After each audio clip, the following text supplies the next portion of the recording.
세 번째 이제 주제는 AI와 그러니까 인간과 AI의 공존 시대라는 뭐 주제로 정했는데 이렇게 살 수밖에 없는데 우리가 뭐 20, 30년 전에 인터넷이 나오고 그리고 뭐 10여 년 전에 스마트폰이 나오고 근데 지금 오늘날 이 세대가 됐듯이 지금 스마트폰하고 인터넷이 없이 사는 삶을 생각할 수가 없지 않습니까? 그래서 누구의 비유에 의하면 앞으로 시대에는 AI가 전기와 같다. 그냥 AI는 그냥 있었던 거지 뭐 더 공부하거나 이런 것이 아니다. 뭐 이런 상황이 이제 벌어질 것 같습니다. 그래서 그런 시대가 되는 그 과정에서 이제 어떤 일이 있을 것이냐. 그래서 어떤 것은 우리가 뭐 조심하고 피해야 하고 어떤 것은 미리 대응해서 거기서 뭔가 좀 유리한 그 고지를 점령해야 되고 이렇기 때문에 조금 시대에 대해 생각해 보는 것이 좋은데 뭐 저 혼자 답을 낼 수 있는 건 아니고 저희가 좀 여러 가지 조사해서 한번 오늘 말씀을 드리겠습니다. 4차 산업혁명 상당히 말을 많이 하는데 이게 뭐 2016년인가 월드 이코노믹 포럼에서 나온 말이거든요. 그 말을 만든 사람이 클라우스 슈왑이라는 저 사람이 만들었습니다. 근데 저 사람이 만든 말 중에서 보니까 이런 단어가 있더라고요. 4차 산업혁명 시대에는 in the new world 이것은 무슨 시대냐? 저기 보시듯이 큰 고기가 작은 고기를 먹는 시대가 아니라 빠른 고기가 느린 고기를 먹어치우는 시대다. 근데 저는 이제 현장에 있으면서 저 말이 4차 산업혁명을 너무 잘 표현했구나. 뭐 4차 산업혁명을 기술적으로 정의하면 뭐 8대 신기술이 나와서 뭐 세상을 다 바꿔서 사물이 뭐 여러 얘기 하지만 4차 산업혁명의 사실 개인적으로 알아두셔야 될 기술은 AI밖에 없습니다. 나머지 뭐 IoT다, 3D다 뭐 이런 것들은 뭐 누가 만드는 거거든요. 그래서 저 말을 빨리 하면 AI에 대해서 AI를 빨리 활용하는 사람이 또 AI를 빨리 활용하는 기업이 그것이 늦은 기업을 먹는 이기는 시대다. 딱 이렇게 그냥 정리하면 될 것 같습니다. 그래서 그림에 있지만 느린 고기는 의미가 없고 이제 저 빠른 고기가 여러 생겨서 뭐 피라냐가 뭐 큰 우리 고기를 먹듯이 이제 저런 일이 벌어지는데 관건은 그래서 핵심은 우리 아이들이 저 세계적으로 빠른 고기가 되게 만들어야 된다. 이렇게 정리하겠습니다.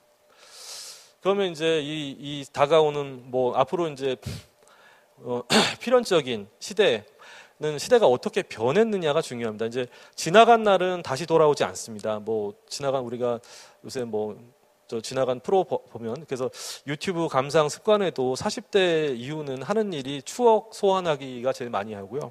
아이들은 뭐 엔터테인먼트 게임을 제일 많이 봅니다.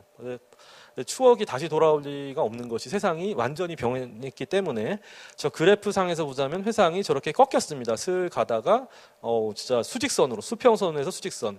저건 뭐냐? 변화의 속도가 저렇게 달라졌습니다.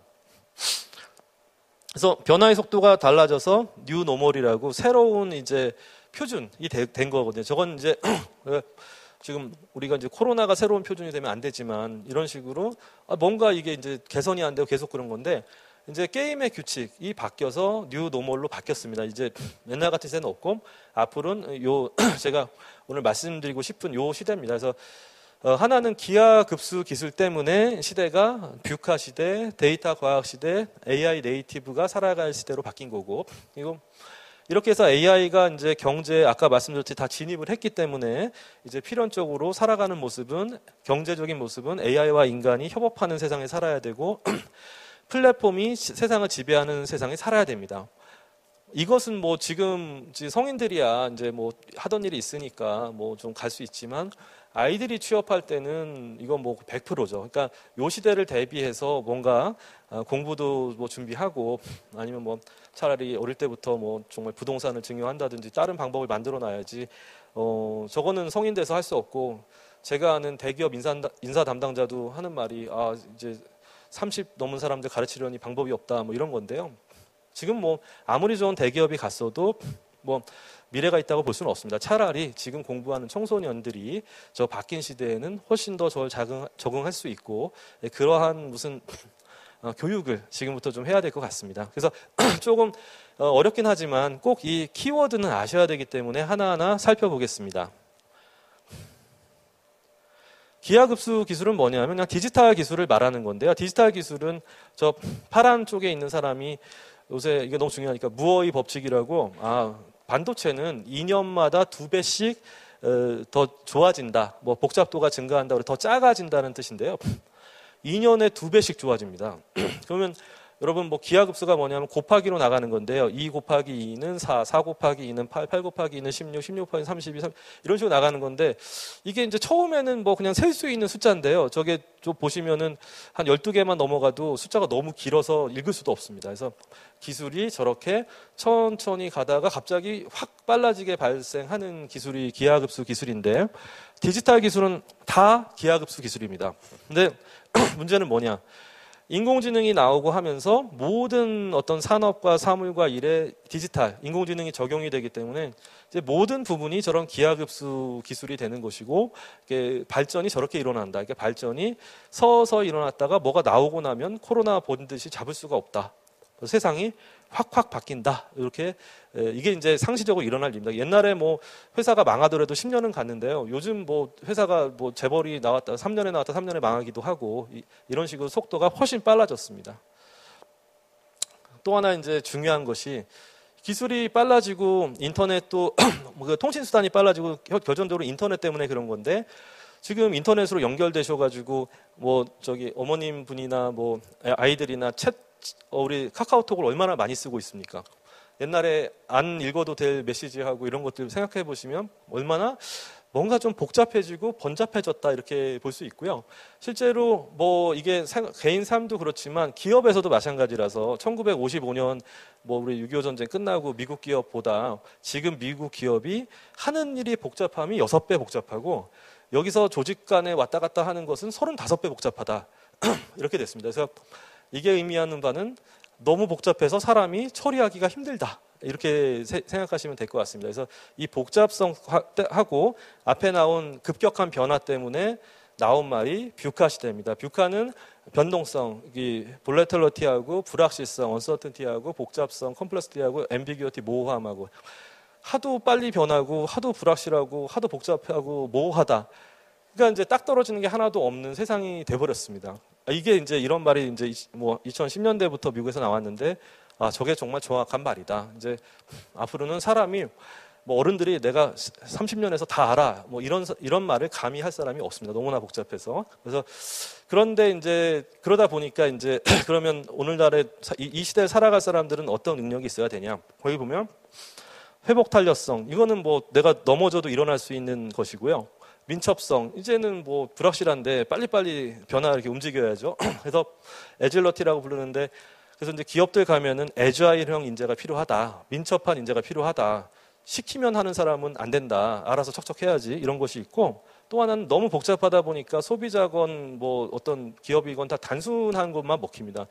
딴 것도 복잡해 죽겠는데 복잡한 상품 갖다 주면 못 쓰죠. 시간이나 많아야 뭐 복잡한 거.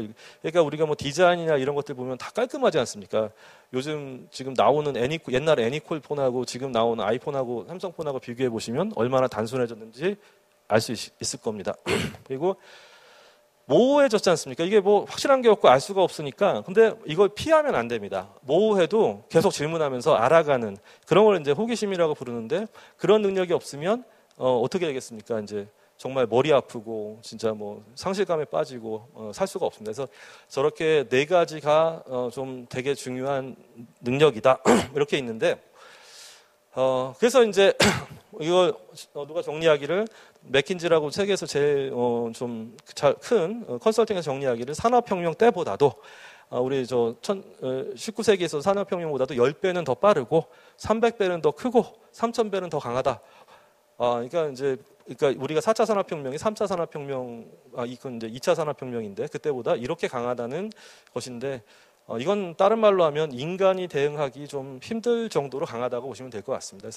그래서 이제 보자면 저 복잡성을 극복하는 도구가 인공지능이 될 수 있습니다. 그래서 뒤에도 나올 텐데 저 불확실성하고 복잡성을 AI 갖고서 많이 극복할 수 있죠. 인간은 뭐 세 자리만 넘어가도 곱셈이 안 되지만 뭐 인공지능은 뭐 전혀 뭐 그런 거 문제가 없거든요. 그래서 불확실성하고 복잡성에 해당하는 거는 AI 써서 많이 극복할 수 있는데 그럼 사람은 뭐를 해야 되냐?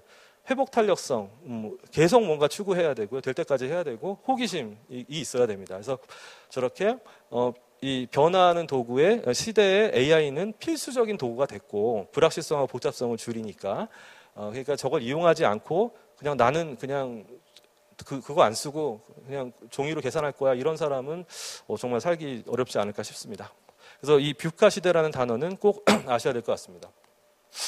그리고 아까 저 말한 그것이 뭐냐면 이 복잡한 시대에 아까 더 불확실성을 줄여서 예측을 잘하는 확실하게 하는 이게 너무 필요한데 그래서 인공지능이 발전한 겁니다. 근데 그 인공지능이 발전한 계기 중에 하나가 데이터 사이언스, 데이터로부터 하는 과학으로부터 발달한 거거든요. 그래서 데이터 과학, 여기에 이제 인공지능도 속하고 뭐 데이터를 측정하는 것도 속합니다. 그래서 데이터 과학이 아까 복잡성하고 아까 이제 불확실성을 줄이는 도구가 됩니다. 그래서 이게 이제 필수적으로 됐는데 저게 학계에서는 어떤 거냐면 옛날에는 뭐 과학하신 분들은 알지 모르겠지만 사람이 어떤 천재가 나타나서 가설을 세우고 실험을 했습니다. 이러면 될 거야. 근데 실험은 돈이 많이 듭니다. 무슨 뭐 자동차 우리 저 안전 실험만 하려도 자동차 한 대씩을 폭발하기 너무 돈이 많이 들잖아요.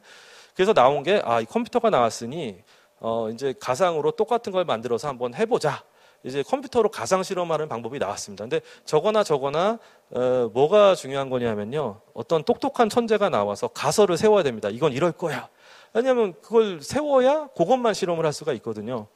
그러던 것이 이제 데이터 과학이 나오면서 어제 청소년들이 듣고 있는 강의엔 나오지만 딥러닝은 그런 방식이 아닙니다. 데이터를 주어주고 지가 알아서 지식을 알아내는 겁니다. 그러니까 데이터만 있으면 사람이 뭐 이렇게 뭐 안 해도 지식이 나옵니다.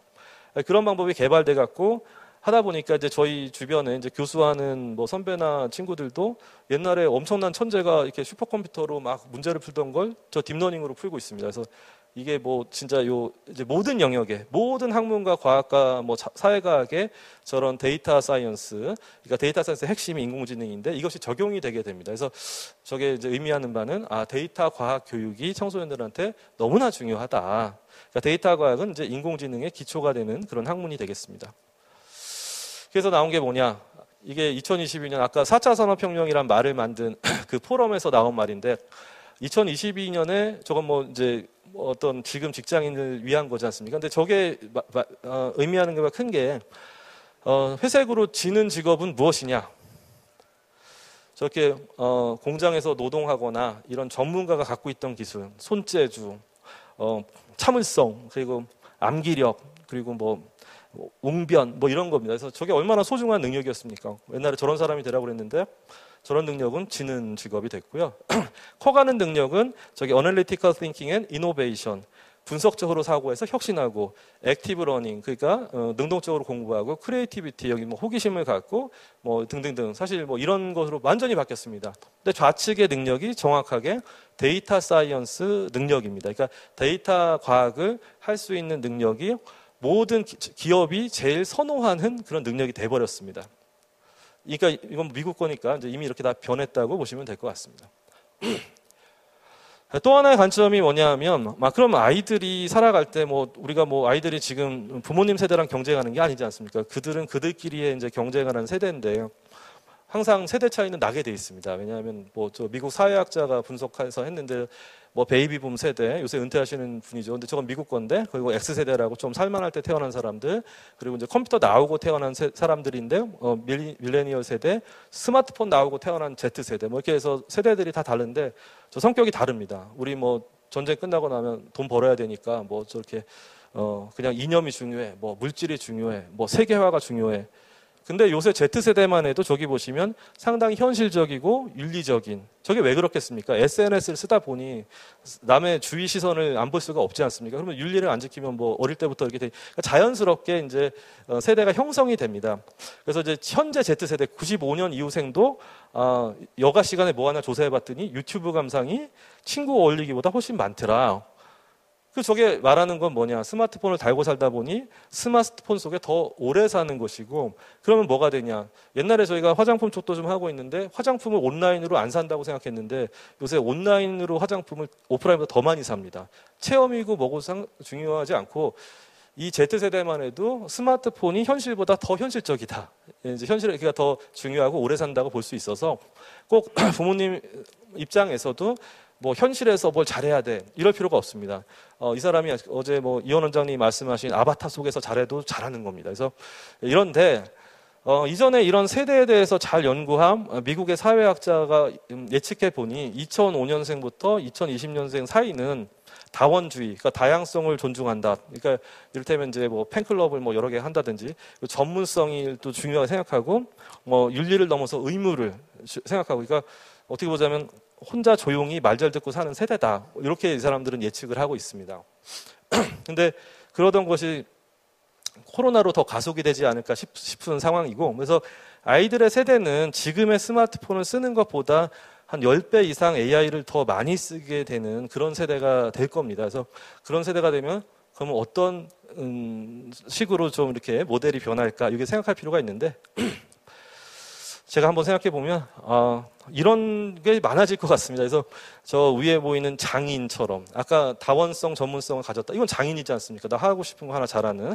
근데 아까 모바일 이식하는 기계 보셨듯이 이 AI가 도와줄 수 있습니다. 그러면 장인인데 내가 한번 저 바이올린 하나 잘 만들면 로봇이랑 같이 하면 1000개도 금방 만듭니다. 그러니까 그러면 1000개 만드는 건 옛날엔 기업이었지 않습니까? 그러니까 어떤 개인이 전문성이 있으면 기업보다 더 커질 수 있는 시대가 이미 돼버렸습니다. 이제 그런 것이 살짝 나타나고 있는 것이 유튜버인데, 유튜버는 그냥 뭐 엔터테이닝 잘하는 사람인데, 이제는 모든 분야가 유튜버가 지금도 일반 기업보다 더 많이 버는데, 여기서 퀴즈 하나 내드리면 중국에 제일 잘 나가는 유튜버에 해당하는 인플루언서가 올해 얼마 벌었다고 생각하실까요? 추산하기로 1조 원을 벌었다고 합니다. 그래서 유튜브, 그러니까 1인이 이제 앞으로 세대에는 대기업이 될 수도 있는, 근데 모든 분야 이런 시대가 될 거라서 저 우측에 있듯이 모든 어떤 좀 잘하는 사람은 아이언맨 같은 좀 슈퍼히어로가 될 수 있다. 근데 그것이 꼭 현실일 필요는 없는 거죠. 가상 공간에서도 이게 가능하니까. 하지만 분명한 것은 훨씬 개인적인 시대가 될 것이고, 소수의 조금 슈퍼 개인이라고 그럴 거야. 좀 뛰어난 개인이 훨씬 더 많은 것을 가져가는 거 될 거고, 상대적으로 기업들은 좀 많이 없어질 거고. 그래서 나중에 뭐 잘해서 대기업 취직해라 이런 말은 지금 세대는 의미가 없다. 너 정말 잘하는 거 만들어서 세계적으로 성공해라 이런 말을 해야 되는 세대로 변할 겁니다. 근데 다행인 것은 아까 강한 인공지능이 나오기 전까지, 그리고까지는 AI와 인간이 같이 살 수 있는데, 며칠 전에도 테슬라라는 자율주행차가 자율주행차는 아니죠. 이제 전기차인데 자율주행 모델 차에서 사고가 나서 좀 이제 문제가 심각했는데, 자율주행차가 사람보다 운전을 지금도 뭐 진짜 사고율이 10배는 더 적습니다. 되게 잘하는데, 문제는 사고 나면 누가 책임져? 이렇게 따들어가면 아까 제가 그림 보여드렸지 않습니까? 인공지능이 만든 그림은 누가 저작권을 가져가지? 이런 책임하고 법적인 문제 때문에 이게 쉽사리 도입이 안 됩니다. 근데 지금 업체들이 다 만들었다고 얘기는 하지만, 저희도 같이 일하는 업체가 그 드론 택시 업체로 뭐 섬 간에 드론 타고 왔다 갔다 하는 거지만, 그 사고 나면 누가 책임져? 이것이 법적 제도적으로 만들어지는 데는 상당한 시일이 걸리기 때문에 생각보다는 기술은 그 수준이 벌써 됐지만 이런 것이 적용되는 거는 상당히 오래 걸릴 것 같습니다. 그래서 안심하고 일자리를 대체한다고 생각하지 말고, 어떻게 AI를 써서 여기서 이제 내가 아까 슈퍼 휴먼이 될 것인가 생각해야 됩니다. 그래서 미국의 최근 연구의 모델도 앞으로는 저렇게 사람이 없는 게 아니라 사람이 아주 여러 개의 인공지능하고 같이 협업을 해서 더 가는 그런 시대가 될 것이다. 그렇게 했더니 이제 그 일의 퀄리티도 질도 올라가고, 애자일 러닝이라고 사람들의 전문성도 바로바로 형성이 되고, 그래서 퓨처가 프라미싱하다. 미래가 좀 긍정적이다. 이렇게 나오고 있습니다. 그래서 저런 것들은 이제 콜라보레이션 로봇이라고 부르는데, 그래서 앞으로는 AI와 인간이 협업해서 그 협업을 잘하는 사람은 지금보다도 훨씬 더 잘 살 수 있는 시대가 될 것 같습니다. 또 하나 이제 꼭 AI만 알아면 되는 건 아니고, 지금 AI를 가장 많이 쓰는 기업이 아까 전 시간에 말씀드렸지만 그 플랫폼 기업, 인터넷 기업들입니다. 우리나라 보면 네이버, 카카오, 뭐 중국에서는 텐센트, 위챗, 미국은 뭐 페이스북 뭐 이런 데들인데요. 그래서 꼭 AI만 있는 것이 아니라 AI하고 그 기계가 로봇이 작동하면 따라오는 것이 저것인데, 그래서 경제적으로 볼 때는 물론 머신하고 AI도 중요하지만 플랫폼도 중요하고 클라우드도 중요하다. 그래서 플랫폼까지도 좀 들어보셨을 거예요. 요새 그래서 말은 많이 하는데, 플랫폼이 이제 사실은 그냥 온라인 거래 시장 정도라고 생각하시면 되는데, 근데 그게 문제는 지금보다 엄청나게 똑똑한 시장이 되는 거고요. 클라우드는 이제 군중이란 뜻인데, 저게 뭐냐면 인터넷으로 통해서 동원된 개인들이란 뜻입니다. 그래서 일을 할 때 요즘 많은, 우리나라는 좀 덜한데, 그거 우리나라 하나 있습니다. 저 디지털 유지할 때 인형에 눈 붙이는 거, 그런 거 이제 클라우드로 하는 건데, 회사에 사람을 고용할 필요가 없지 않습니까? 인터넷으로 모집을 해서 하면 되지. 그런 식으로 일을 하는 것을 이제 클라우드 워킹이라고 불러서 클라우드라고 불렀는데, 앞으로 경제는 저렇게 재편될 것이다.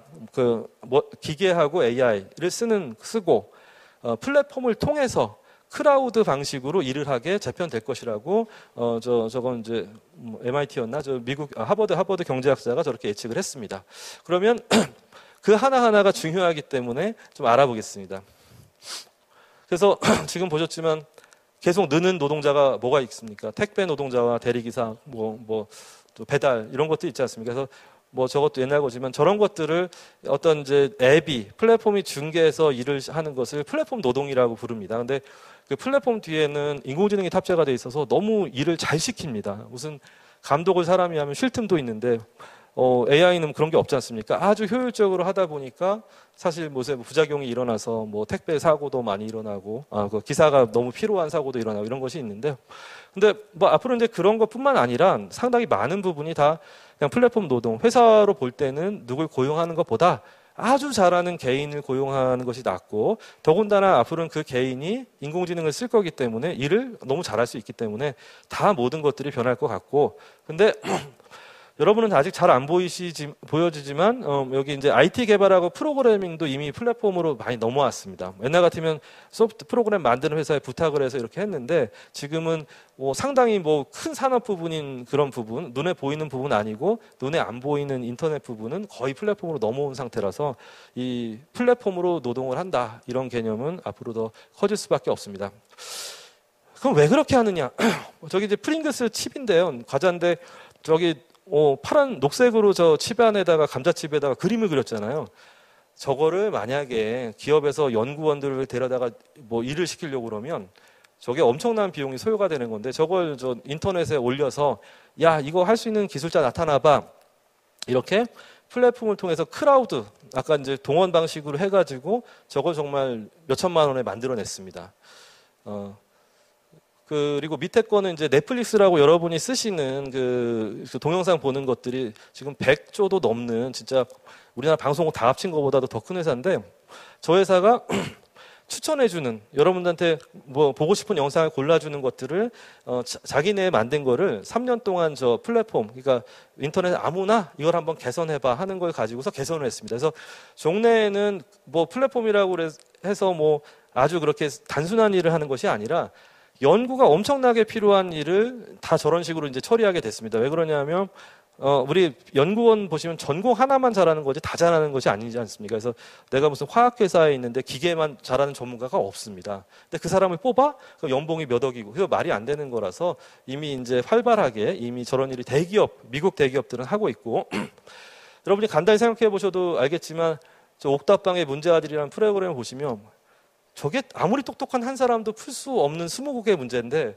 사람이 여럿 모여 있으면 쉽게 풀립니다. 그래서 이런 것들이 이제 과학적으로 다 증명이 돼가지고 앞으로는 일하는 방식이 플랫폼, 클라우드 방식으로 플랫폼에 의하여 바뀔 것이다. 그러니까 지금보다 훨씬 더 많이 바뀔 것이라고 생각하셔야 됩니다.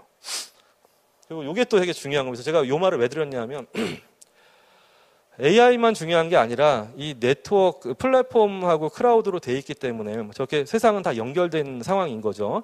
근데 네트워크가 되면 무슨 일이 일어나냐면 꼭 여기도 여러분들 보시면은 사람이 인맥이 다 똑같지 않지 않습니까? 마당발들이 계시잖아요. 마당발은 아는 사람이 수백 명, 수천 명이고, 그리고 슈퍼 마당발은 더 많고, 그래서 항상 이렇게 플랫폼으로 연결이 되면은 슈퍼스타가 나타납니다. 그래서 성공의 법칙이 좀 새로 쓰여지는데, 요거는 이제 더 포뮬러라고 우리나라는 번역이 좀 안 돼 있는 책인데 유명한 통계 물리학자, 제가 이제 전공인 통계 물리학인데 통계 물리학자가 과학적으로 분석해서 성공의 공식이란 책을 썼습니다. 근데 이게 사실은 상당히 이건 과학적인 정답이라서 좀 짚고 넘어가 될 것 같습니다. 그래서 확실한 건 능력이 성공을 만든다. 근데 능력을 측정할 수 없는 것, 이게 모호한 게 있습니다. 누가 더 인간성이 좋아, 이런 거 모호하잖아요. 누가 인상이 좋아, 그래서 애매모호한 거. 정치도 마찬가지죠. 이런 거는 사회적 인맥이 성공을 만든다. 이게 1번 법칙입니다. 그래서 내가 그냥 한 가지만 열심히 팔고 이걸 수련한다고 잘 된다는 게 아니라는 거죠. 사회적 인맥은 너무나 중요합니다. 그리고 능력에는 한계가 있는데, 내가 타이거 울프가 골프를 쳐봤자 최경주보다 2배 잘 치지 않습니다. 한 2% 이렇게 잘 칠 거예요. 근데 성공을 하면 최경주보다 타이거 우즈가 100배를 더 벌 수도 있고 1000배를 더 벌 수 있습니다. 이런 네트워크 사회에는. 그래서 능력에는 한계가 있지만 성공은 한계가 없어. 그러니까 소수가 독점을 하게 되는 게 법칙이다, 이런 뜻이고, 또 하나는 옛날에 성공을 했으면 성공한 사람이 다음에 성공하기가 훨씬 쉬워집니다.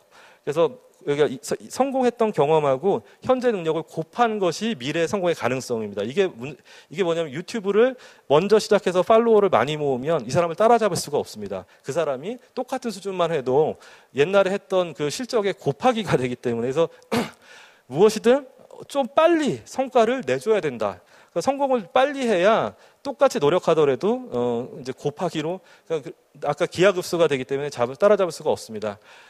그리고 마지막으로 중요한 성공의 법칙이, 팀의 성공을 하려면 다양한 팀을 잘 짜야 되죠. 그러니까 그룹이 하려면은 한 가지만 잘하는 사람 만나면은 이게 전체 잘 안 되잖아요. 근데 팀은 이렇게 다양한 사람이, 능력자들이 같이 모여 하지만 성공의 대가는 그 중에 한 사람이 가져갑니다.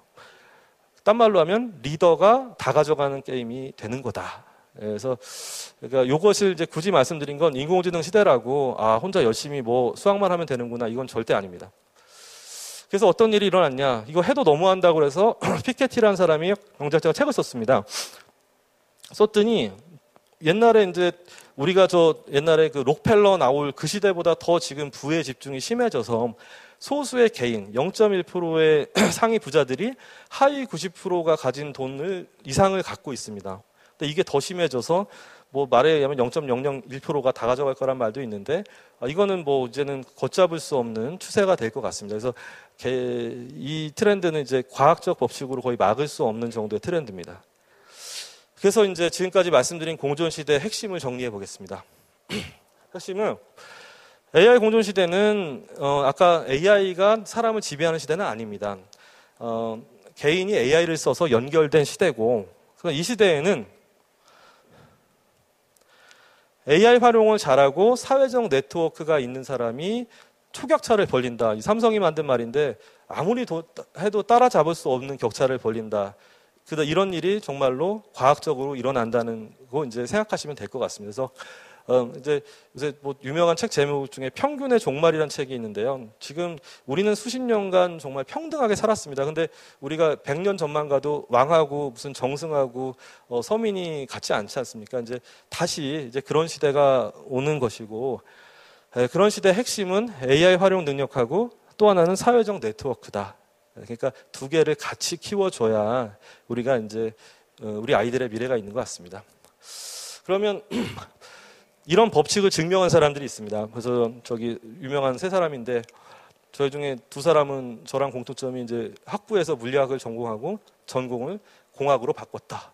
그래서 이제 물리학을 하게 되면 과학적인 사고를 하게 되는데, 좀 스케일이 크고 장기적으로 사고를 하게 됩니다. 이제 그게 좀 중요한 것 같습니다. 저 세 사람은 자기가 정한 일을 한 20년 동안 밀어붙여서 했고, 그래가지고 세계 최고의 부자가 됐습니다. 잡스가 죽지 않았다면 아마 1등이었는데, 지금 제프 베조스, 아마존 만든 베조스가 부자 1등이고 한 150조 정도 되고, 앨런 머스크가 한 100조 원 정도 벌어서 좀 이루 말할 수 없는 부자가 됐습니다. 그래서 지금 이 세상을 만든 사람들이 저 사람들이고, 저 사람들 나이도 많지 않아요. 그래서 앞으로 미래도 저 사람들이 만들어 갈 건데, 저런 사람들은 뭐냐, 장기적 관점으로 자기가 가진 목적, 비전을 전략적, 효과적으로 될 때까지 한 과학적인 혁신가다. 그러니까 요약하면 과학적 혁신가가 될 텐데, 굳이 뭐 이제 어려운 단어긴 하지만 혁신이라는 단어가 너무 중요해서 한번 적어봤습니다.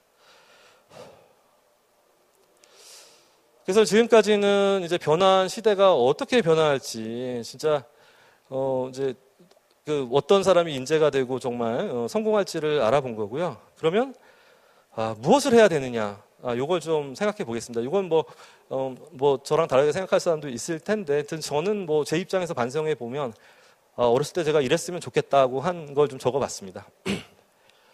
그래서 뭔가 이제 뭘 알아야 되냐면, 아까 공존 시대에는 사람이 AI를 활용하는 게 중요하다고 그랬는데, 그러면 사람이 AI를 활용해야 하려면은 사람은 사람만이 할 수 있는 역할을 해줘야 되는 거죠. 그래야 그 시너지 있는 저런 상성 효과 있는 활용이 되는 거고, AI가 할 수 있는 사람이 하면은 이거는 활용이 아니죠. 그건 뭐 그냥 덤이 되는 겁니다. 그래서 이제 저기 복잡한 그림이 있지만 쉽게 얘기 드리면 인간이 잘하는 거는 저런 일입니다. 뭔가 결정하고 창조하고 협업하는 거. AI가 잘하는 거는 뭔가 예측하고 뭐 기억하고 실행하고 이거 너무 잘합니다. 그래서 저 밑에 줄에 있는 단어는 너무 중요해서 그래서 사람은 기존에 뭐 이렇게 계산을 잘하고 이런 일 하면 안 되고요. 작은 수의 데이터를 가지고 가설을 세우는 추측을 하는 이런 일을 좀 잘해야 되고, 저게 사실은 창조성의 정의이기도 합니다. 그리고 주변 환경 정보를 종합해서 결정을 잘해야 돼요. 사실은 너무나 복잡하기 때문에 이것저것 신경 쓰다가는 아무것도 안 됩니다. 그래서 결단력이 되게 중요하고요. 그리고 맥락을 파악하여 목적을 정해야 됩니다. 그러니까 일을 해야 되는데 이게 사람이 기계랑 다른 점이 오감이 있어서 전체를 볼 수 있고 경험 때문에 직관이라고 그러죠. 딱 보면 떠오르는 게 있는데 그게 사실은 사람만의 산물이 아니라 우리 인간 진화의 산물이라서 맥락 파악을 기계보다 잘합니다. 그래서 저 일을 잘하는데 저것을 이제 통찰력이라고 볼 수 있고, 또 하나는 사회적 공간과 협력을 통해서 일처리. 그러니까 AI가 협력할 이유가 없고요. 보시면 AI는 개별 기업이 만들 텐데 기업끼리 협력할 리가 없지 않습니까? 근데 사람은 아까 플랫폼에서 크라우드, 네트워크를 통해서 지금은 1억 명도 협력을 할 수 있습니다. 그 예가 무엇이냐? BTS. 그 아미를 보시면은 1억 명이 아미를 비니까 빌보드 차트도 맨날 1등 하잖아요. 정말 BTS가 사실은 다가오는 세상에 이제 많은 걸 보여준 거고, 아마 BTS가 곧 AI도 쓸 겁니다. 그러면 앞으로 심플하게 청소년들한테 미래 유망한 게 뭐냐, BTS처럼 하면 된다 이렇게 얘기해줘도 틀린 말은 아닐 것 같습니다. 그래서 이거 다시 리뷰를 하면 앞으로 시대는 AI하고 같이 일하는 능력, 그러니까 이건 AI를 다루는 능력. 다루려면 저 로봇가 있지만 태엽 감는 법은 알아야 되지 않습니까? 그러니까 AI가 무엇이고 AI가 어떻게 작동되는지 아는 능력은 정말 생존을 위한 기술. 저거 모르면 진짜 좀 생존도 어려운 거고, 하지만 그것이 아니라 앞에 있는 다가오는 시대에 리더가 되려면, 미래를 만드는 사람이 되려면 저런 역량, 창의성은 기본이고 공감 능력도 필요하고, 결국엔 저것들을 종합해서 결과를 내야 됩니다. 그래서 이제 어려운 단어지만 통찰력과 결단력이 너무 중요하다. 근데 뭐 창의성, 공감 능력도 키우기는 어렵지만 통찰력, 결단력은 더 키우기가 어려운데, 제가 생각하는 유일한 길은 많은 문제를 스스로 해보고 경험하는 겁니다. 저거는 그러면 인간은 그걸 배우게, 통찰력을 배우도록 프로그램이 되어 있는 것 같아서, 그래서 이제 창의성만 강조한다는 건 정말 일부에 불과하고 저 4가지 능력이 같이 있어야 진정한 리더가 될 것 같습니다. 그럼 이제 직업에 대해서 조금 더 구체적으로 한번 살펴보면, 왜냐하면 지금 우리가 피해야 될 건 알아야 되지 않습니까? 그래서 살펴보면은 그 딥러닝 그 알파고 정도가 나왔을 때 영국 대학교에서 이제 2015년에 예측한 건데 2020년 내에 없어질 직업, 저기서 50% 넘는 것들은 거의 없어지겠죠. 그래서 텔레마케터, 회계사, 소매 판매업자, 전문 작가, 부동산 중개인, 기계 전문가, 뭐 밑에 쭉 있습니다. 뭐 뒤에 성직자, 트레이너, 치과 의사, 뭐 이런 것들은 좀 대체 가능성이 적죠. 근데 이제 저긴 영국이라 이제 없는 게 하나 있는데, 동시 통역사. 그게 뭐 텔레마케터스보다 더 먼저 없어질 것 같습니다. 그래서 저런 직업들의 특징이 무엇이냐? 창의성이 없고 단순하고 반복적인 지식 업무. 저런 업무는 사실은 어느 한순간에 그냥 하루가 다르게 없어지는데, 그런 일이 이제 아직 조금 덜 됐습니다. 이제 연구가 좀 덜 됐는데 제 생각에는 한 2년 안에는 저 일이 진짜 일어날 것 같습니다. 그래서 한번 보자. 그래서 보면 소위 FM이 무엇의 약자인지 아세요? 그래서 뭐 회사 가면은 저 사람 정말 FM대로 일해 이러는데 그게 저 필드 매뉴얼이라고 미군의 군사작전 매뉴얼입니다. 사고 치지 말고 이대로 딱 일을 해. 근데 대개 이제 저렇게 FM대로 매뉴얼 보고 일할 수 있는 일자리는 다 감소한다. 저기 보면 2030년까지 영국에서 360만 개의 일자리가 다 감소할 거다. 뭐 이렇게 예측된 게 저런 거고요. 그것은 그러니까 소실인데 저 직업을 지금 나는 FM대로 너무 잘하니까 계속할 거야 이러면은 저 우측에 있는 삶은 물속에 삶은 개구리 증후군이라고 그러는데 서서히 따뜻해지는 물속에 있다 보면 언제가 버티다가 갑자기 죽습니다. 뭐 그런 일이 분명히 일어난다고 저건 뭐 자연의 법칙이니까 볼 수 있을 것 같고 그래서 아까 좀 어려운 단어지만 조금 부모님이 아시고 아이들한테 가르쳐 줘야 될 단어가 뭐냐면 FM의 반대말이 무엇일 것 같으세요? 근데 기업에서 쓰는 반대말은 애자일입니다. 그래서 민첩한 사람이 되라. 저 민첩한 사람은 뜻이 뭐냐면 스스로 상황 판단을 해서 알아서 처리하는 사람이 되라. 이런 뜻입니다. 뭐 공부에 뭐 자기주도 학습 이런 얘기도 나오는데 자기주도 학습보다도 좀 훨씬 어렵죠. 자기주도 학습은 한 가지고 자기주도 표현도 잘해야 되고 소셜도 있어야 되고 세 가지가 필요한데 저도 이제 정리하다 보니까 모든 기업이 찾는 인재가 애자일형 인재고요. 저 애자일형 인재가 되는 법을 좀 정리하게 된 것 같습니다. 그러면 직업의 세계에서 또 나쁜 것만 있냐? 그럼 새로운 분야가 생겼으니까 지금도 보시면 인터넷이라는 게 나와서 얼마나 많은 새 직업이 생겼겠습니까? 그래서 근데 AI가 나와도 새 직업이 많이 생긴다. 근데 문제는 여기도 화이트 칼라가 있고 블루 칼라가 있고 뭐 블랙 칼라까지도 있는 상황이죠. 그래서 이거 중요한데 미국에서 이제 올해 조사를 했는데 최고 저 연봉 많이 받는 직업이 저 AI 스페셜리스트입니다. AI 전문가라는 직업인데 그 AI 전문가도 한 가지가 아닙니다. 저게 좀 중요한데 AI 전문가라고 그래서 뭐 프로그래밍만 잘하는 거냐, 뭐 수학만 잘하는 거 딱 이건 아닙니다. 그래서 이것의 구체적인 것이 중요하고 소위 뭐 문과 적성이든 예체능 적성이든 이과 적성이든 AI 전문가는 될 수 있으니 거기서 길을 찾으면 좋을 것 같습니다.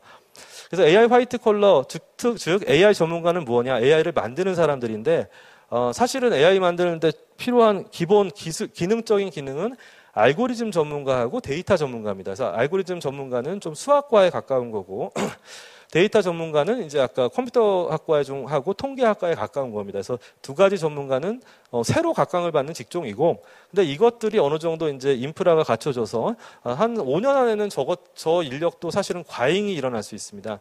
그렇게 되면 더 중요해지는 것이 분야 지식이 있는 AI를 만들려고 그러면 가르칠 사람이 한 명 필요한데 그 분야 전문가가 중요하고, 근데 뭐니 해도 제일 중요한 전문가는 무엇을 만들지. 뭐 가지고 있는 돈이나 데이터가 유한하기 때문에 그걸로 어떻게 가치 있는 걸로 만들지 기획하는 일 자체를 만드는 사업기획 전문가가 더 필요합니다. 그래서 저런 근데 그래서 뭐 문과적성이고 창의력이 있으면 저런 사업기획 전문가를 하면 되는 거죠. 그래서 어쨌거나 AI를 만드는 직종은 엄청나게 유망하다 이것이고, 근데 저 만드는 업종은 한 두 사람이면 저걸 만들기 위해서는 수많은 사람이 좀 노동이 좀 필요합니다. 현재는. 근데 그 노동도 제 생각에는 한 5년 안에 필요 없을 건데, 그렇게 AI를 보조하는 업종이 있습니다. 블루컬러라고 부르겠습니다. 그 사람은 뭐냐면, 가르치기 위한 데이터를 수집해오는 사람. 그 수집해온 데이터를 가공하는 사람. 근데 이건 참 단순한 일이고, 어려운 일이고, 어렵지보다는 좀 너무 단순한 일인데, AI 시대에도 여전히 단순한 일은 필요한데, 사실 이게 이제 이번에 이제 정부에서 한 디지털 뉴딜 사업에 한 포함된 업종입니다. 그런데 또 의외로 좀 관심을 가지실 것이 도저히 AI는 안 되겠다. 그러면 생각할 직업이 핑크 컬러입니다. 핑크 컬러는 우리 뭐 핑크 리본도 있지만 좀 인간적인 거, 돌봄에 해당하는 직종들. 그러니까 휴먼 터치가 필요한 업종들이 있습니다. 그러니까 뭐 요양보호사도 뭐 마찬가지고. 어린이집도 마찬가지인데, 근데 이게 AI가 생기게 되면, 그리고 고령화 사회가 되면 이제 더 사람들이 더 오래 살 것이고, 노년층이나 뭐 독거나 뭐 혼자 사는 뭐 어린이 수많은 사람들이 생기는데, 그런 사람을 돌보는 AI 기술이 발달하기 때문에 그런 사람들이 돌보는 AI 기술을 가지고 인간적으로 그런 사람들을 케어하는 직종은 상당히 고급 업종이 될 거고 오래 갈 것 같습니다. 그래서 영국의 경제학자 예측에서도 핑크 컬러, 그러니까 헬스케어 관련한 저런 핑크 컬러 업종은 상당히 증가할 거다 이렇게 보고 있는데, 저 안에서도 격차가 많이 날 거니까 AI를 잘 아는 핑크 컬러가 된다면 그것도 의미가 있는 것 같습니다. 그래서 제가 보면은 이게 미국의 제일 큰 건 아니고 상당히 전문적인 AI 그 투자 회사의 의견인데요. 왜 이제 사업계 전문가, 분야 전문가 필요하냐 하면 딥러닝, AI 기술은 아직 뭐 이제 많은 문제를 해결할 수 있는데 시장에서는 도대체 이걸 어디다 써야 되는지 모른다. 이제 그래서 이제 어떤 우리가 수많은 그런 시장에서 이런 문제를 AI로 만드는 게 필요해. 이런 것을 알아내고 만들어주는 저 전문가가 이게 성공의 키다. 이런 뜻입니다. 그래서 저게 이제 보조적으로 사업계 전문가를 뜻하게 되겠습니다. 그리고 이게 이제 AI 블루 컬러에 해당하는 소위 뭐 인형에 눈알 붙이기라고 붙인 건데요. 저게 뭐냐면 뭐 AI를 하게 되면은 데이터를 조금 사람이 조금 처리해 줘야 됩니다. AI가 좀 알아들을 수 있게 그런 작업을 하는 것을 라벨링이라고 부르는데, 그래서 이제 정부가 이제 뭐 디지털 뉴딜 사업에 라벨링 한다고 뭐 수천억을 가지고 하고 있는데, 문제는 저 라벨링을 선진국은 어떻게 하냐면 요 우측에 있는 게 중국의 공장입니다. 중국의 폐 공장에 저렇게 수많은 사람들을 갖다 놓고 그 작업을 하고 있습니다. 그래서 저거는 이제 아주 인구가 많은 인도나 중국이나 인도네시아가 좀의 경쟁력이 있지 우리나라 경쟁력이 있지 않아서 정부가 공공근로처럼 하긴 할 거지만 앞으로 먼저 저게 좋은 직업은 아니고, 근데 저것을 관리하는 직업은 좋은 직업일 수도 있을 것 같습니다. 근데 저런 식으로 아주 단순한 것을 하는 AI 블루 칼라도 여전히 존재합니다. 그래서 미래에 그러면 어린이들 꿈 목록에 써야 될 마땅한 직업은 무엇이냐? 일단 AI 화이트 컬러, 아까 말씀드린 여러 가지 AI 관련된 일을 한다는 것은 이제 없던 것이 생기는 것이고, 저것은 나이 든 사람보다 새로운 사람이 훨씬 잘할 수 있기 때문에 꼭 지향해야 되고, 또 하나는 이미 기술, 내가 전문 기술이 있는데 거기다 AI를 잘 활용하는 사람, 이 사람은 아까 슈퍼스타가 됩니다. 저 사람은 이제 또 엄청나게 유리한 고지를 점하게 될 것이고, 그러니까 지금 기술이 있다면 빨리 AI를 배워야 되는 거고요. 그리고 사실 제일 유망한 직업은 스타트업 창업가인 것 같습니다. 왜냐하면 AI 갖고 새로 할 수 있는 일이 많기 때문에 내가 이 일을 하는데, 스타트업이라는 것은 이제 혁신 창업 기업인데 내가 기업을 만들고 거기서 생기는 그런 어떤 이익을 다 가져가는 거거든요. 그래서 아까 뭐 요즘 뭐 스타트업 기업 해서 아까 일론 머스크는 10년 만에 100조 원을 벌었는데 앞으로 뭐 몇 조 원씩 버는 그런 일들이 많이 생길 거기 때문에 저 스타트업 창업가라는 직업을 옛날로 말하자면 뭐 대기업 사장 정도 될까요? 좀 아주 유명한 직업이고, 그래서 새로 그러니까 망할 기업은 망하고 흥할 기업은 새로 생기는 기업이 많다 보니까 거기 투자를 잘하는 것도 엄청나게 유망하면서 벤처 투자가가 미국에서는 너무나 좋은 직업이고요. 벤처 투자가의 유일한 걱정은 너무 많은 사람들이 자기 직업을 뺏으려고 한다, 이런 정도입니다. 그래서 사실 어느 정도 꼭 뭔가 일만 생각하시는데 저희는 사람이 할 수 있는 역할 중에 하나는 저렇게 스타트업 기업 같이 이제 뭔가 직접 책임지고 만들어내고, 그리고 그런 기업을 잘 알아보고 거기서 투자를 해서 자본을 운영하고, 이것도 AI는 못하는 일이고 할 이유가 없는 일입니다. 그렇기 때문에 저 투자 쪽도 아주 유명합니다. 그리고 만약에 앞으로는 극과 극 현상이 더 심해질 거라서 내가 한 분야에서 정말 슈퍼스타다, 내가 BTS다, 우리가 BTS랑 조용필하고 비틀즈를 비교해보면 사실 비교가 되는 정도가 아닙니다. 지금 세상은 아까 말씀드렸듯이 슈퍼스타가 되는 상황인데, 문제는 그럼 BTS를 들음으로써 미얀마나 우리 인도네시아나 필리핀은 그 나라의 스타가 없어졌습니다. 너무 비교가 되니까. 그래서 이제는 뭐 하면 세계 1등을 해야 살아남는데, 뭐 세계 1등을 할 수 있다고 생각하면 한 분야를 어떤 분야도 잘해도 됩니다. 그래서 뭐 정리해보면 AI를 자신의 분야에 잘 융합해서 창의적으로 활용을 하는 어떤 전문가라는 뭐 단어에 해당한다면 앞으로 제일 유망하지 않을까 싶습니다. 그래서 여기서는 자기 분야의 전문성, 그리고 AI를 잘 활용할 수 있는 그런 일반적인 지식, 이 두 가지가 다 필요하다. 그래서 그럼 도대체 뭘 가르쳐야 될까? 이제 그것은 이제 제가 이제 어릴 때로 돌아간다면, 저도 이제 뭐 제주처럼 이제 충북 시골에서 자라가지고 혼자 공부를 했는데 뭘 누가 가르쳐줬으면 좋겠다 생각해 보면 딱 이런 것 같습니다. 그래서 기본적으로 세상은 변하기 때문에 변하지 않고 이 복잡한 세상을 살아가기 위해서 가져야 될 능력은 학습 능력이 제일 중요한 것 같고, 학습만 하면은 뭐 하겠습니까? 옛날 같으면 학습만 하면 공무원 돼서 잘 살 수 있었는데 고시 붙어서 지금은 뭐 그것도 별 재미가 없는 거고 학습한 걸 어떻게 잘 표현할 건가? 아주 쉽게는 유튜브에다가 뭐 잘 올리고 뭐 인스타그램을 잘해도 좋고 더 잘한다면 내가 무슨 뭐 프로그램을 만들어서 해도 좋고 요 두 개가 이제 갖춰야 될 능력의 키인 것 같습니다. 그래서 저 두 개를 하는데 이걸 또 한 번 하고 말아서 되는 일이 아닙니다. 뭐 고시만 붙으면 편하겠지 뭐 이런 일은 이제 없습니다. 그래서 기본적으로 어렸을 때부터 자기 관리를 잘 해서 자기에 대해서 스스로 알고 내가 집중할 수도 알고 내가 정말 이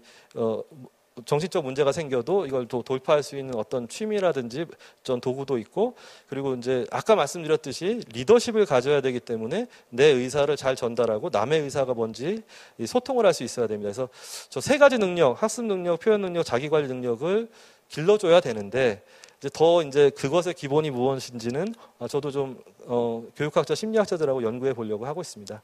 저것이 이제 가져야 될 옛날로 따지면 암기력, 계산력 이런 것에 해당하는 능력이었고요. 웅변 이런 데 해당하는 능력이었고요. 그리고 파운데이션 논리지, 날리지. 그래서 지식은 뭐가 있으면 좋겠냐? 제 생각에는 수학인데 AI와 관련된 수학 지식은 어렸을 때부터 있으면 좋다. 이번에 좀 캠프에서 배웠던 데이터 과학, 무슨 뭐 회귀 분석에 대한 개념, 뭐 여러 가지 뭐 이런 것들인데요. 조금 이제 뭐가 다르냐면 지금까지 배운 수학은 산업시대, 우리 공장이나 회사 다니려고 만든 수학이에요. 그래서 그 수학 교과 과정 자체가 뭐 필요하긴 하지만 그것만 배워서는 AI를 할 수는 없습니다.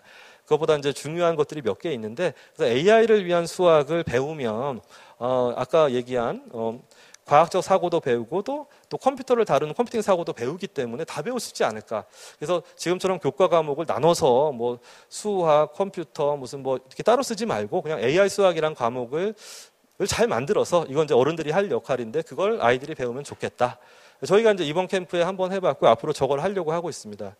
또 하나는 아까 제가 굳이 강조드린 건 저는 사업을 하면서 느끼는데 사실은 네트워크 넓고 이해를 잘하는 사람이 엄청나게 유리합니다. 그래야 아까 말씀드린 미래를 만드는 사람이 될 수 있는데 그러려면 뭐를 해야겠습니까? 사람을 잘 이해하고 다양한 것들을 이해해야 되는데 그러려면 언어하고 문화 이해력이 필요합니다. 언어를 하는데 뭐 회화를 하는 거는 동시통역사도 인공지능이 하는 판에 정말 필요가 없습니다. 영어 학원을 가긴 가는데 회화하려고 간다기보다는 영어 역사책 읽으려고 가고 영어 소설 읽으려고 가고 이게 너무나 필요합니다. 그리고 실제로 사업에서도 되게 필요한 게 사람들한테 좀 공감이 가도록 소통하는 능력이 중요하고 세상의 일들을 잘 캐치하는 게 중요한데 그게 사실 스토리텔링이라고 불리는 능력입니다. 그래서 사람은 뇌구조상 어떤 사실에 대해서 이해하는 거를 스토리, 이야기 방식으로 이해를 하거든요. 그래서 뭐 수학으로 설명해주면 알아듣는 사람 몇 명 되겠습니다. 근데 하지만 스토리로 머릿속에 그림이 그려지면 다 이해를 합니다. 그래서 언어를 하는 데 있어서 언어는 너무나 중요합니다. 영어를 뭐 그렇다고 안 해도 보다는 영어로 정말 속도법을 하면 너무 좋겠죠. 근데 또 하나 중요한 게 중국어도 그래서 중요합니다. 비근한 예로 AI 관련해서 자료를 찾으면 네이버에는 거의 없습니다. 구글 같은 영어 사이트나 바이두 같은 중국어 사이트를 찾아야 나옵니다. 그러니까 언어와 문화를 이해한다는 것은 엄청난 세계가 연결된 지금 시대에는 엄청난 경쟁력입니다. 그래서 저렇게 5가지 능력, 3가지 능력과 2가지 지식을 열심히 하자가 생각이고 또 이것이 결론이 뭐냐. 앞으로 성공하는 거는 AI 활용도 중요한데 또 하나 중요한 게 이 좋은 도구로 돈을 만든다는 거는 사람들한테 뜻이 있는 일을 해야 됩니다. 그러면 사람을 알아야 되기 때문에 인간에 대한 이해가 너무 중요합니다. 그리고 이제 지식이 너무나 많이 나오기 때문에 학습을 다양하게 하는 게 필요합니다. 근데 이거를 솔직히 다 얘기해서 어떤 부모님과 어떤 학원 선생님도 가르쳐 줄 수 없습니다. 이것은 시동만 걸어주고 스스로 자기 관리를 하면서 해야 되는 것이어서 제가 생각할 때는 벼락치기로 하면 머리 좋은 애들이야 1년 해도 대학교 가는 것이고 그런 거 그냥 지금 외우는 그런 주입시키고 너무나 의미가 없고 특히 중학교 이전에 지금 머리가 형성될 때에는 앞에 3가지 학습 능력, 표현 능력, 자기 관리 능력을 잘 가르쳐 주는 법이 필요하다. 저는 이제 그렇게 생각합니다. 그래서 수학이 왜 중요하냐? 저 자세히 읽어보시면 되는데 인공지능 만드는데 다 거기 수학으로 하는 겁니다. 이제 뭐 벡터, 행렬, 미분 나오는데 저건 뭐 고등학교 때 이제 저 배우게 되는 것인데 적어도 그거하고 확률이라는 것을 알아야 아까 말씀드린 알고리즘을 만드는 사람이 될 수 있습니다. 그래서 뭐 아까 이제 하얀색으로 나오지만 모든 분야에 다 쓰이기 때문에 근데 수학은 수학이 중요하고 그리고 아까 첫 시간에 말씀드렸듯이 내 삶을 수학이 좌우하기 때문에 뭐 세금 얼마 나오고 수도세 얼마 나오고 다 인공지능이 좌우하기 때문에 모든 시민은 그래도 수학을 대충 좀 알아야 이 인공지능이 판단을 잘했구나. 의견을 줄 수가 있습니다. 그래서 그리고 이제 모든 분야에 그게 적용되니까 앞으로는 문과, 이과하고 구분을 하는 게 없어질 것 같습니다. 근데 그래서 중국도 이제 문이과를 없애려고 한다는 그런 흐름이 있더라고요. 그래서 이제는 뭐 너는 문과 갈 거니까 수학하지 마 이러면은 안 되고요. 수학을 제대로 하는 게 필요합니다. 근데 그 제대로 한다는 수학은 AI를 구현하고 작동하는 것에 대한 그림, 머릿속 그림을 그릴 수 있는 그런 단어들. 어제 오늘 배운 데이터 알고리즘 뭐 이런 것들이고요. 이제 그리고 AI를 이해하려면 사실상은 아까 모호함을 처리하는 이제 복잡성이라고 얘기했는데 문제를 잘 이렇게 정의하는 그런 훈련 그리고 확률을 잘 알아야 됩니다. 확률을 그냥 뭐 수식으로 외우면 안 되고요. 확률을 딱 보면 그래도 머릿속에 느낌이 오는 정도로 그러면 앞으로 엄청나게 유리한 사람이 될 수 있습니다. 미래의 천재는 확률에 대한 직관이 있는 사람 그리고 아주 복잡한 걸 보고 바로 통찰하는 사람이 천재가 될 건데 그런 거는 사실은 한 번에 되는 게 아니라 훈련으로 되는 거고요. 그러니까 위의 개념은 그냥 암기하면 되고 밑에 훈련은 정말 계속 연습해야 된다. 그리고 이제 이걸 가지고 실제로 적용해보는 지금 뭐 주입식 학습해서는 정말 어린이들한테 나쁜 일 하는 겁니다. 이제 그 시간에 어린이들이 알고리즘 확률을 아는 뇌로 발전해야지 암기 기계로 변하면은 그걸 25살 이후엔 되돌릴 수가 없습니다. 거의 그 뇌각에서 밝혀져 있어서 그래서 한시라도 빨리 정말 자기가 해보면서 느껴서 그러니까 이제 요령, 뇌가 이제 실제로 스스로 응용할 수 있는 그런 교육을 해야 됩니다. 그래서 저런 AI로 수학을 배우되 문제를 직접 해보는 방식으로 배우는 게 너무 필요합니다. 그래서 AI 시대 수학은 너무나 중요하다. 이렇게 정리하겠습니다. 그리고 이제 언어 문화 이해력은 세계의 모든 천재들이 사실은 어디서 나왔냐. 자기가 잘해서 나온 천재는 거의 없습니다. 이제 자기가 뭐 머리가 좋아서 생각을 할 수 있겠죠. 근데 그거 갖고는 어떤 뭐 제품이나 뭐 작품에 반도 안 되는 겁니다. 뭔가 그걸 만들려면 남의 도움이 필요해서 천재들, 다양한 사람들이 모여 있는 곳에서 천재가 나왔습니다. 그러니까 옛날에 이제 스티브 잡스가 나온 실리콘밸리도 세상에서 제일 잡스러운 정말 동네였거든요. 거기 히피도 있고 무슨 인도 철학도 하고 있고 뭐 마약도 하고 뭐 나쁘게 말하면 근데 뭐 인문학도 발달하고 그러니까 뭐 스티브 잡스가 옛날에 강연할 때 자기네는 저 리버럴 아츠 교양과학하고 그리고 기술 테크놀로지 기술하고 합쳐지는 데서 뭐 혁신이 나온다 이런 말을 했는데 저 두 가지 요소가 사실은 미래 세대의 이제 창의성을 뜻합니다. 그래서 여기는 다양한 전문 지식을 잘 융합하는 암기해서 배치하는 게 아니라 요거 해서 이렇게 좀 잘라서 붙여서 융합하는 그런 것이 이제 미래의 창의성이기 때문에 근데 지금 뭐가 바뀌었냐 코로나와 뭐 그 인공지능 그 동시 통역 때문에 이제는 아이들이 이렇게 줌 이런 프로그램이나 유튜브를 쓰면 세상하고 다 연결이 됩니다. 우리가 지금 뭐 아프리카 무슨 케냐 사람 보기가 어려운데 아프리카 케냐도 조금 있다가 이제 IT가 많이 발달해서 금방 보게 될 것 같고 그러니까 세상의 모든 나라 뭐 에스키모도 그렇고 뭐 다 만날 수 있는 상황이라서 먼저 그 사람들의 지식을 잘 습득한 사람은 이제 다른 사람보다 더 많은 그런 기회를 가지게 됩니다. 그래서 지금 다행인지 모르겠지만 코로나를 통해서 아이들이 그 온라인으로 소통하는 것을 익혔기 때문에 여기에다가 언어하고 그리고 그 문화를 이해하려고 해라. 저희도 뭐 중국하고 일을 많이 하는데 중국 문화 이해하기도 쉽지 않습니다. 우리가 피상적으로 알려진 것하고 그들의 사고방식은 다른 건데 그들의 사고방식을 알아야 거기서 기회가 발견이 되는 겁니다. 근데 중국은 뭐 클 때까지 큰 데고 저라면 인도네시아하고 베트남하고 아프리카를 열심히 연구하겠습니다. 이제 그런 쪽은 거의 뭐 엄청난 기회가 널려 있습니다. 그래서 아까 수학하고 AI와 더불어서 언어를 정말 문화를 이해할 수 있는 수단으로서 좀 공부시키면 너무 좋을 것 같습니다. 그리고 또 조금 더 보탠다면 저는 이제 옛날부터 이쪽 사업을 했는데, 저도 뭐 2000년대 초반부터 저는 미디어가 너무 중요하다고 생각했어요. 그러니까 인터넷을 빨리 해서 유튜브 같은 게 나오면은 개인이 방송보다 더 커진다고 생각을 했는데 진짜 그렇게 됐습니다. 그래서 지금은 유튜브나 이런 줌이나 미디어는 내 옆에 있기 때문에 미디어에 대해서 가르치는 건 너무나 필요합니다. 미디어를 아까 이거는 곱하기 효과가 있기 때문에 미디어를 한 20% 잘하면 자기 능력 곱하기 20% 더 잘하는 겁니다. 그래서 미디어 교육은 제대로 된 미디어 교육도 쉽진 않지만 너무 중요하고, 또 하나는 저는 사실 아까 말씀드린 모든 특징이 기업가 정신에 있습니다. 그래서 조금 관심을 가지시고 뭐 스타트업, 기업가 정신 같은 걸 읽어보시면 그게 뭐 정확히 말하면 혁신 정신이거든요. 이제 그런데 혁신 정신인데 더 좋은 거는 책임감과 리더십을 포함한 혁신 정신입니다. 기업가 정신이. 그래서 기업가 정신이라는 것이 사실 너무 회사에서만 가르치는데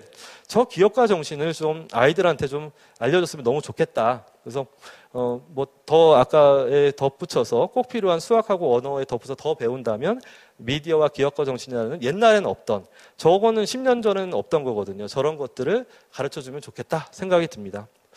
근데 그럼 이 복잡한 세상에 뭐 기회는 있느냐, 이제 이건데 다행히도 세상이 변하는 속도가 다 다릅니다. 저건 이제 유명한 이제 엘빈 토플러라는 사람이 벌써 10몇 년 전에 쓴 책인데, 기업이 변하는 속도는 100마일, 무지하게 빠르죠. 시민단체는 그래도 먹고 살려면 90마일. 가족은 또 이제 요새 보시면 가족도 몇 명 안 살지 않습니까? 한 60마일. 노동조합 뭐 있는데 정부도 25만 그래도 하는데, 제일 안 변하는 게 뭐 사실 변해도 안 되긴 하지만 공교육이 또 10마일입니다. 기업보다 10분의 1 속도. 그러니까 지금 인공지능이 기업엔 대세인데 저게 교육에서 학교에서 하기는 상당히 어렵을 수도 있죠.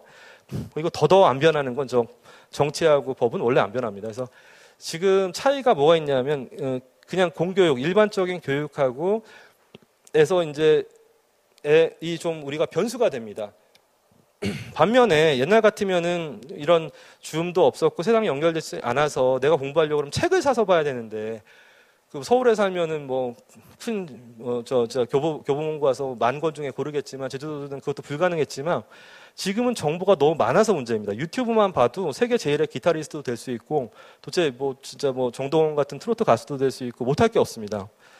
그래서 이제 여기서 힌트가 있는 게, 결국에는 개인 간의 차이를 만들어내는 비결은 효과적으로 공부를 하는 능력에 있다라고 저는 이제 최종적으로 생각하게 됐습니다. 그래서 학습을 빨리 요령 있게 이렇게 좀 도움이 되는 것만 한시라도 빨리 하면 AI를 쓸 수가 있게 되고, AI를 쓰게 되면 더 일을 빨리 끝내서 일이 더 시간이 늘어나니까 또 학습을 더 잘할 수 있게 돼서 그러니까 효과적으로 공부만 좀 아이들이 스스로 효과적으로 공부할 수 있는 능력을 심어주면 나중에 뒤에 말한 아까 엄청난 위인이 될 수 있다.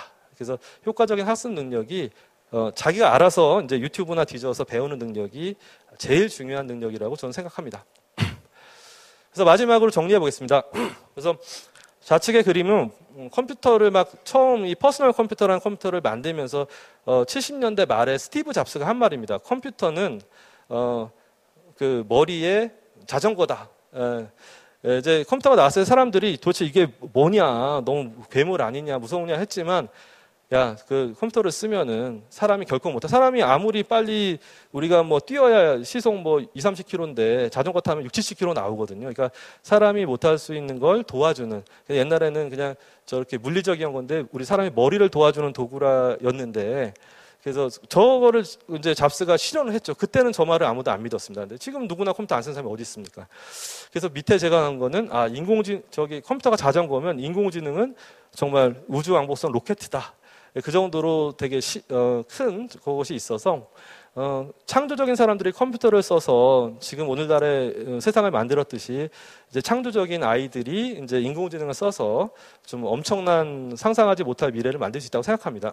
그래서 여기서 이제 정리해서 좀 꼭 권하고 싶은 거는 빨리 AI 기초화 교양을 쌓아라. 그래서 오늘 당장 네이버 검색하면 별게 안 나오니까 구글에다 AI를 검색해서 많이 찾아봐라. 그리고 공부하는 방법을 좀 익혀라.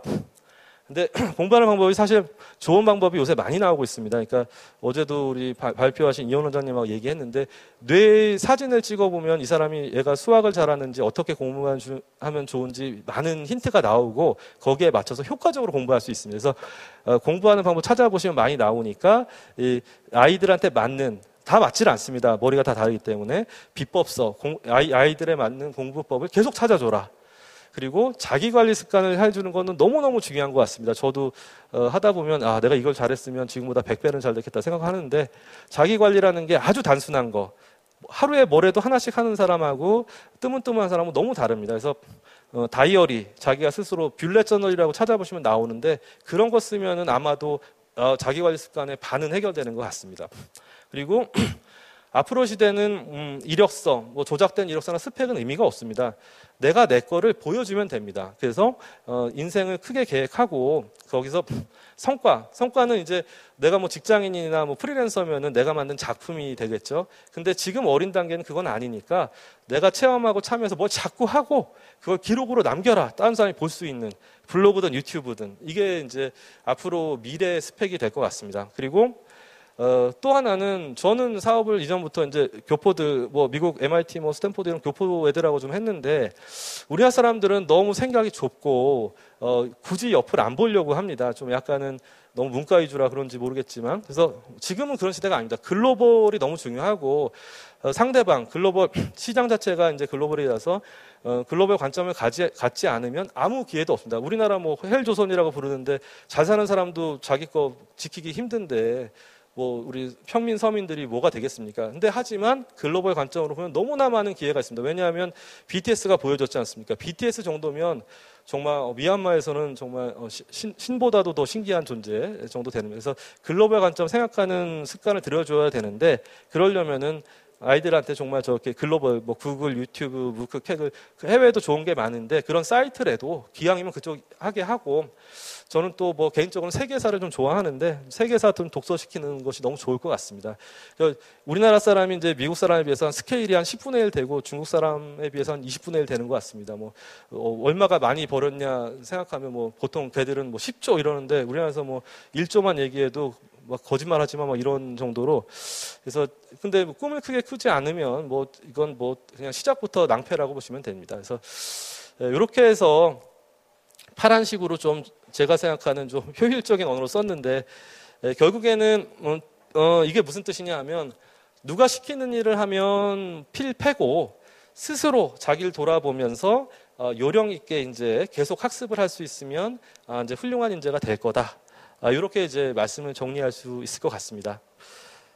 이렇게 해서 좀 아까 빠른 물고기가 되는 법을 열심히 설명드렸고 이제 요거는 이제 1차고 조금 더 저희가 연구해서 좀 연구가 되면 제가 또 다시 한번 찾아뵙고 설명드릴 기회를 가졌으면 좋겠습니다. 이상으로 발표 마치겠습니다. 감사합니다. 질문 있어?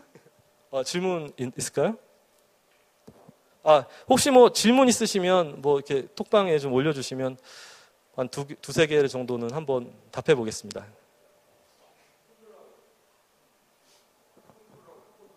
손 드시면은 뭐 이렇게 마이크 열어드린다고 하는데요. 네. 너무 어려운 얘기여서 뭐 이건 뭐 차차 더 이제 다듬어서 저희가 캠프를 뭐 내년도 더 할 거니까 내년에는 훨씬 더 완성된 그리고 오늘 말씀드린 여러 가지 공부 방법이나 이런 것들도 저희가 좀 더 정리해서 좀 말씀드리도록 하겠습니다. 예, 어디? 네, 강의 되게 재밌게 잘 들었습니다. 잘 들리세요? 네, 잘 들립니다. 예. 이게 말씀을 계속 들으면 어제도 그랬는데 이제 앞으로의 사회에서 그 상위 소수의 독점이 그러니까 굉장히 긍정적으로 미래를 표현하셨지만 사실은 독점이 가시화될 것 같다는 생각이 들어서 위기감이 되게 들었었거든요. 네네네. 네. 그리고 동시에 이제 지금 AI가 발달하는 거에 따라서 윤리적인 문제가 계속 걸리고 있어요. 계속 마음에 걸려가지고 중요합니다. 이런 부분을 같이 가야 될 것 같은데 사실 그 윤리적인 문제를 담보하기 위해서는 공교육, 법, 정치 이런 분야들이 같이 가야 되는데 아까 말씀하신 대로 보면 그 변화 속도가 굉장히 늦거든요. 네네네. 이런 것들을 이런 지금 이제 전반에 나서 계신 전문가들께서 굉장히 강조하시면서 좀 강하게 좀 이끌어 가주시지 않으면 앞으로 사회가 굉장히 혼란스럽지 않을까 이런 걱정이 듭니다. 예, 네.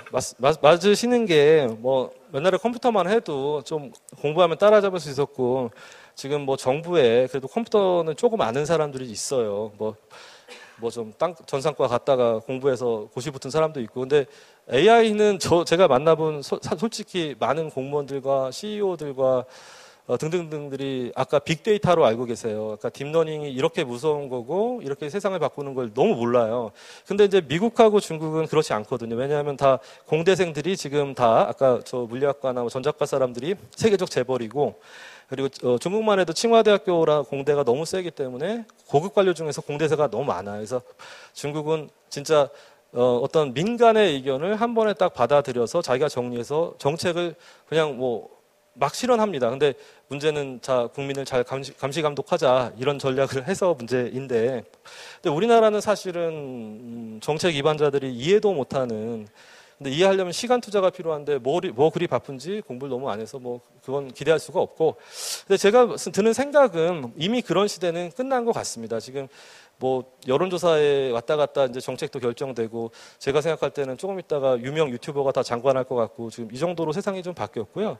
근데 뭐 이런 행정 부분이 바뀌는 건 어려워요. 근데 정치는 사실은 어떤 민심을 봅니다. 그래서 제 생각엔 아까 말씀에 두 가지가 필요한데 정말 윤리적으로 좀 뜻이 있는 좀 그래도 지나고 나면 우리 민족이 잘 살아야지 우리가 중국 식민지 되면 안 되잖아요. 그래서 좀 의식 있는 전문가 기업이 조금 의견을 개진하고 그리고 아까 뭐 청와대 국민청원처럼 잘 이해하는 스마트한 AI를 이해하는 시민들이 동참해 주시면 정치권이 바뀌고 그리고 행정부가 바뀌어서 좋은 나라가 될 것 같은데 또 뭐 우리나라가 아직 시동은 안 걸렸지만 한번 바뀌기 시작하면 제일 빨리 바뀌기 때문에 희망은 있다 생각하고 있고 저희는 그래서 조금 뭐 이런 활동을 통해서 일도 하긴 하지만 조금 시민들이 AI 교양을 가지시고 아까 말씀하신 그런 문제의식을 가지실 수 있도록 조금 활발히 알리고 다니고자 하고 있습니다. 예. 네, 감사합니다. 네.